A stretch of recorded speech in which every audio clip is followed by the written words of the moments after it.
We are back. Welcome to New Wave Hockey. I am your host, Link Dansevich, and it's been over a month and a half since I have recorded last. Look, junior year has been tough. I'm very sorry, but we're finally back. I've got a bunch of content coming out soon for you guys. Today, we will be talking about the first overall pick. It's important. This year, it's going to be pretty important again. That's why I have Nathan McKinnon up here. I got Steven Stamkos on me right now. Two very important first overall picks. What's different about them is we knew that these guys were going to be first overall picks in their draft year. What about these guys? There's three credible options for the first overall pick, but who's going to go first? That is what we were going to be talking about today. Stay tuned. Let's talk about the honorable mentions. So as some of you know, if you've been following with my Twitter page or the channel or the website, I posted 6 articles this summer about 6 forwards that I thought could credibly have a shot at going first overall this year. And I was kind of right. 3 of those forwards have now emerged. They're the favorites for the first overall pick now, but what's happened to the 3 other forwards and also Matthew Schaefer? I mean, he's put himself into this conversation kind of. So I'm going to quickly talk about those 3 guys. Ivan Ryabkin was my 3rd player going into this year. He looked really solid last year in the MHL for Dynamo Moscow. Now there's some friction there. He's been up and down the lineup. He's been in the KHL, the VHL, the MHL.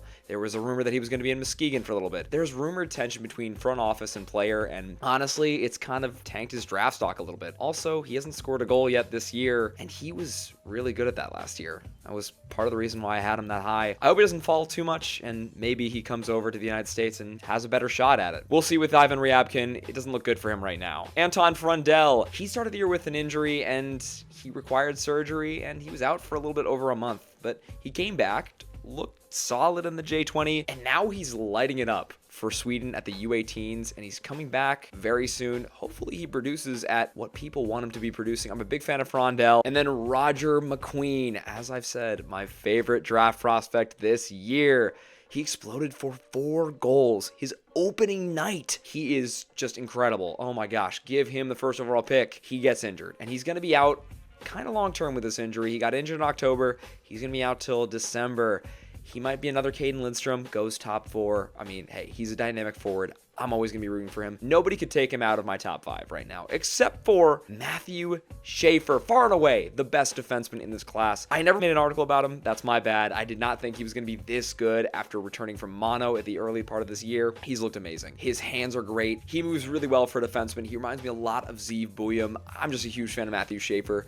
He's my number 4 prospect right now, and that will lead perfectly into the top 3. Porter Martone, Michael Misa, and James Higgins. These 3 men have dominated the first overall pick discussion, but where do I rank them and why? I'm going to quickly outline the pros and cons for each of these 3 players to go first overall. You be the judge. So let's start at number 3. I have Porter Martone. He's now the hot and trendy pick to pick number 1 overall right now in November, and hey, he could be the trendy pick and my pick later on this season. I'm not ruling it out. He is 32 points, 16 goals, 16 assists in 16 games. Where do you get production like that? 2 points a game? This guy is just so good. He really is solid, and he is a scoring threat more than I ever would have thought. His shot is, I can't even describe it. It's so good. He will be playing NHL games so soon, and it will be so fun to watch. This guy is going to just be a joy to have on your team, and I honestly want the Flyers to kind of take this type of player, but he's not number 1, and he's not number 2 either. He's number 3. Why do I have him like this? It kind of boils down to 3 issues. Number 1 of which is skating, and if you read my article from the summer, you would know I'm not the biggest fan of Porter Martone's skating. The mechanics need to get better. His speed takes a hit. His defensive play takes a hit. You need the defensive play because he's a 2-way forward. That's kind of his game. I haven't been too impressed with the defensive game. He's also on arguably the best line in the OHL with Carson Rakoff and Luke Misa, 2 other prolific scorers who are doing some damage in the OHL. That's helping him out. It shouldn't take away from his game, but it should take a little bit away from his production. It explains a little bit. Also, yeah, the defense, I touched on it in the skating portion. Porter Martone is great. His tools make him great. He scores like a madman. But is he worth going first overall? I'd argue not. He's 3 at this point for me based on what he's shown me. I know Corey Pronman has him first overall. I know a couple of outlets are about to put him first overall. I think NHL Central Scouting might put this guy at first overall, but I'm going to hold steadfast, all right? A lot of the rankings are going to vary this year, and I will have Porter Martone at 3 for now. He definitely climb up, but the 2 ahead of him are the guys that I've decided to roll with for my first and second picks. And at number 2, I have formerly number 1, James Higgins. I really thought that he was going to be the clear-cut number 1 guy. He'd established himself at Boston College earlier on in the season, but he's experienced some growing pains, and it's made me drop him down to number 2, meaning that a certain Michael Misa is number 1, but we'll get to him, I promise. For now, let's talk about James Higgins. At BC, he struggled a little bit. He's kind of had to adapt to the game that they play in the NCAA. It's bigger, it's faster. He's 5'10", 174 pounds. He's had to adapt, and you know what? I really like the player that he has become. He's more defensively minded. He's rounded out his game a lot more, and I love that. His shot has now been shown to not really be ready for the big game yet, and I think that's important. The NCAA is a very good equalizer. It's a litmus test for a lot of prospects to figure out what their mettle is, and James Higgins kind of got slapped in the face his first few times out with BC, but you know what? He's determined. He's getting back there. He's still point per game. He is an impressive highlight reel of assists because his passing game is still really solid. He's able to get scoring chance after scoring chance on the net at all times, and I'm a huge fan of it. James Higgins is still an offensive dynamo. He only has 1 goal on the season, but I guarantee you that will change going into December. He's going to have a lot more points.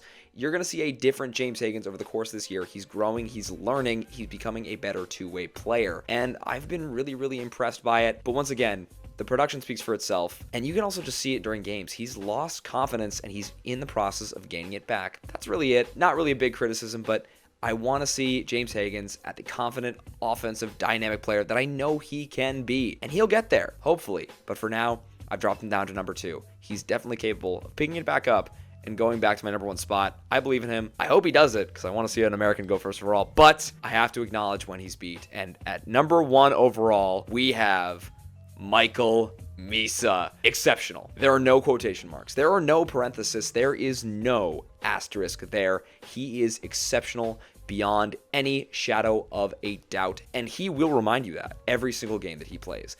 I feel like a complete and total idiot for ranking him 5th in my preseason rankings. I'm sure a lot of other people think they're idiots for ranking him maybe a little bit lower, but he's really taken off. He is just utterly dominant in the offensive game. As I'm recording this, he's gone through 19 games in the OHL, and he has 23 goals and 39 points. That is ridiculous. Can you fathom that? I certainly can't. He is just so impressive in the offensive zone. His shot is incredible. The passing game, enigmatic of just how good of a scorer he is. His stick handling, great. His skating has always been really solid. And guess what? His defensive game has gotten even better. He's been engaging defensively. He engages more than defenseman Zane Parekh on his own team. He is just incredible. And what makes him great is that determination, is that aggression that I see. Because he carried it over to his offense, and now he leaves no doubt. The compete is the biggest thing for me for Michael Misa. It could be the shot, it could be the stick handling, it could be the passing game.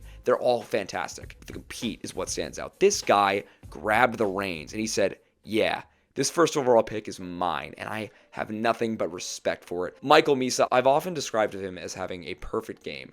He has very little flaws in his game, and I really admire him for that, and he's showing everyone that right now. I hope he continues his pace for the rest of the year because, man, I have not been this excited for a guy this driven before. He's great to watch. We're spoiled. That's my list. 3 through 1, Porter Martone, James Higgins, Michael Misa.